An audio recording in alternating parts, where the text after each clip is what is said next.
আগুনে হাত দিলে হাত পড়ে, এটা তাদের জানিয়ে দিতে হবে।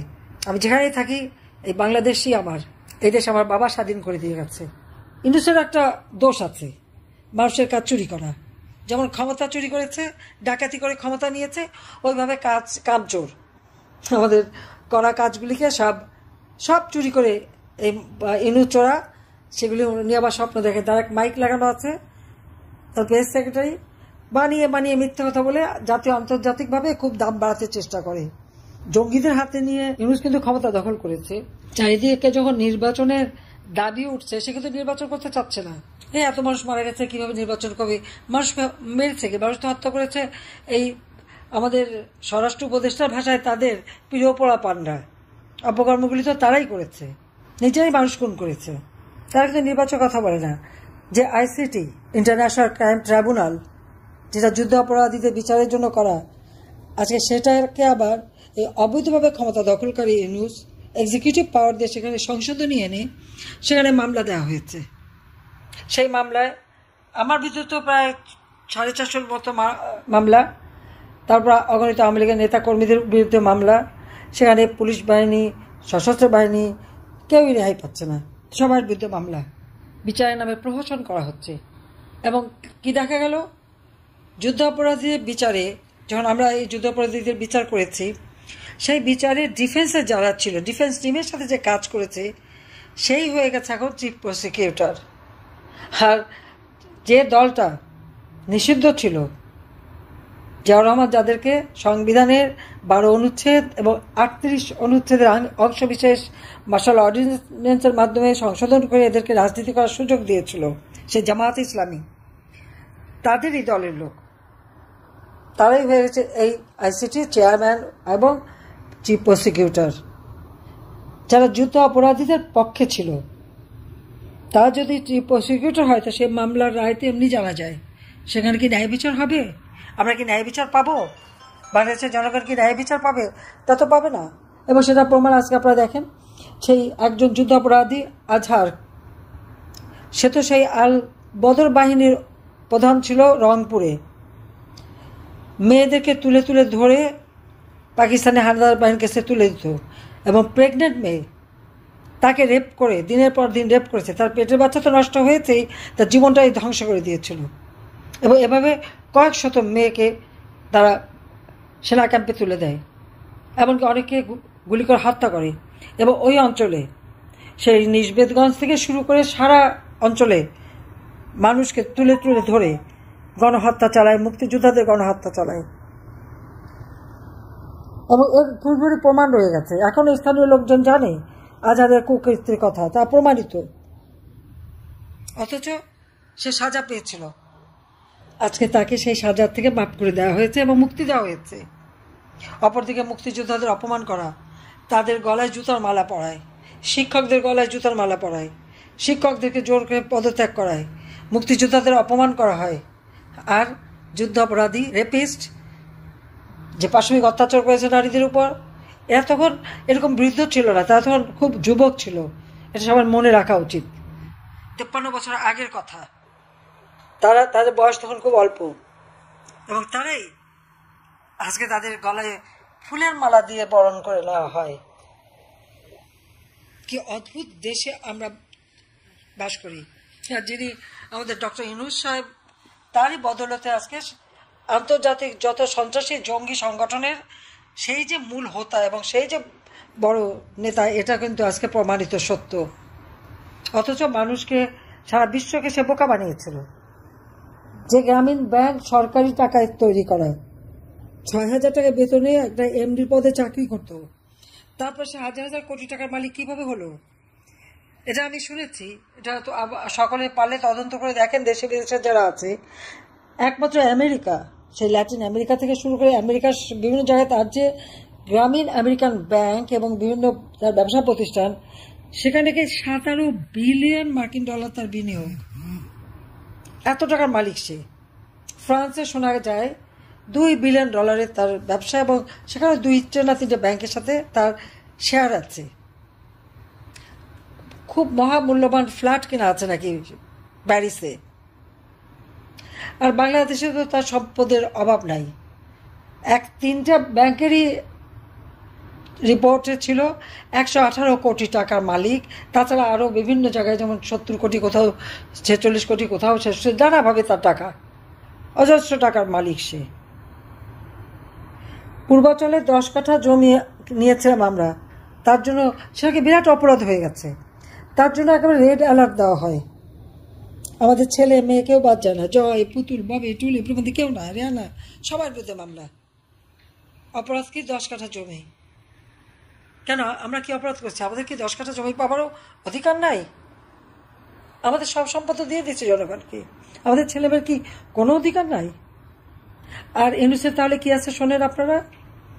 এই পূর্বাচলে তার 4000 কাঠা, 4800 কাঠা জমি,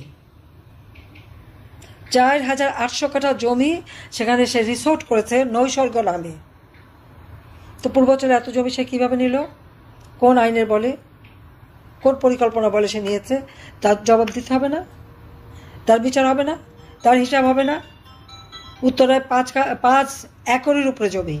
কক্সবাজারেও কিন্তু নৈসর্গ রিসোর্ট আছে। সমগ্র বাংলাদেশে 6000 কোটি টাকার খালি জমি কিনে রেখেছে, মানুষকে নাকি সেবা দেবে।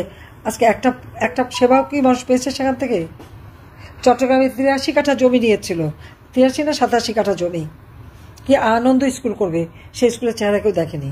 আর ক্ষমতা আসার সাথে সাথে ব্যবসা বাণিজ্য 2 হাতে লুটে নিয়েছে। যেমন তার সমন্বয়ক উপদেষ্টা 2 হাতে টাকা বানাচ্ছে, শেয়ার মার্কেটে 90,000 কোটি টাকা লুট করে নিয়েছে, আর সেখানে তারা এখন 100 কোটি টাকার মালিক হয়ে গেছে। তার কি ক্রিপ্টোকারেন্সি দিয়ে টাকা বানাচ্ছে বিদেশে, আর এদিকে 2 হাতে সব এদিকে লুটে খাচ্ছে। এটাগুলি কোনো অপরাধ না, সব অপরাধ আওয়ামী লীগের, সব অপরাধ আমরা করেছি, সব অপরাধ মুক্তিযোদ্ধাদের। কারণ দেশটা কেন স্বাধীন করলো? আরে বাবা, স্বাধীনতা যদি নাই করা হতো তো ইউনুস কি আর এই মসনদে বসতে পারতো? মসনদে বসে বড় বড় কথা বলতে পারতো? সে জাপানে গেছে, কোন মুখে যায়? হলি আর্টিজানে যারা জাপানিজদের হত্যা করেছে তাদেরকে তো ইংলিশ মুক্তি দিয়ে দিয়েছে। যত জঙ্গি সন্ত্রাসী জেলখানা খালি ভরে ফেলেছে আওয়ামী লীগের নেতা কর্মীদের দিয়ে।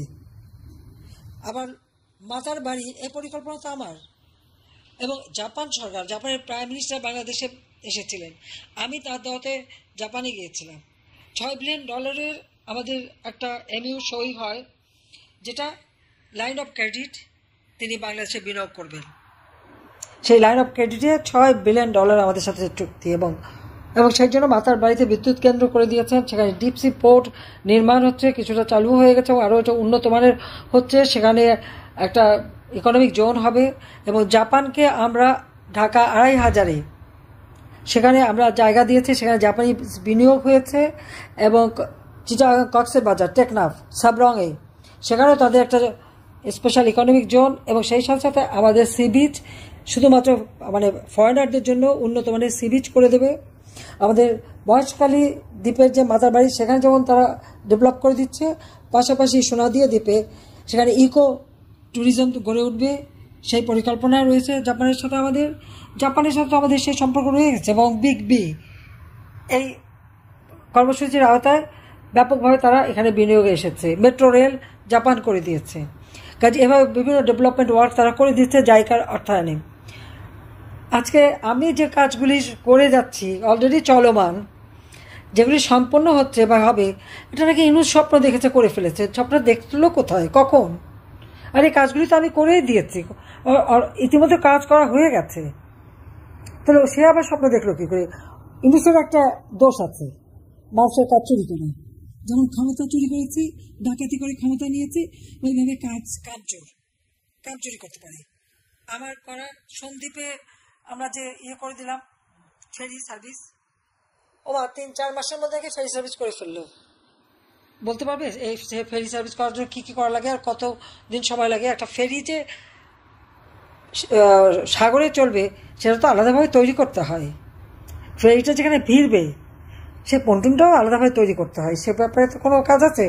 7 উপদেষ্টা 7 কেচি নিয়ে 1 ফিতা কেটে 7 টুকরা করে উদ্বোধন করতে গেল। ঠিক এইভাবে যমুনা নদীর উপরে রেল সেতু, এটাও তো আমার করা। এই বরিশাল আপনারা ভেবে দেখেন তো, আগে যাতায়াত করতে কত সময় লাগতো, এখন 3 ঘন্টা থেকে 4 ঘন্টার মধ্যে ঢাকা আসতে পারেন।